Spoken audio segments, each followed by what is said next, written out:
Piling mo yung batang inuutos-utusan, pinaglalampaso, pinaghuhugas ng pinggan, mga kawawang bata yan. Hindi ah.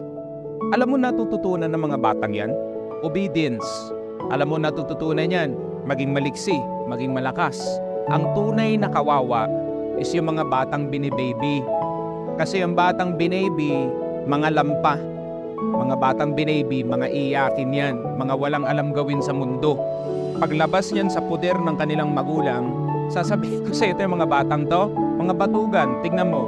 Mapagalitan lang ng boss, iiyak yan, tapos magre-resign. Gusto mo ba ganun ang anak mo? Kung gusto mong umasenso yung anak mo, bigyan mo ng gawaing bahay.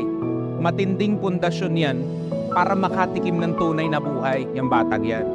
Mamili ka, malakas na bata or mahina. O ikaw, kapwa magulang ko, ikaw ang pipili niyan. Bibihin mo, lampay ang anak mo. Turuan mo ng tunay na buhay, aasenso yan.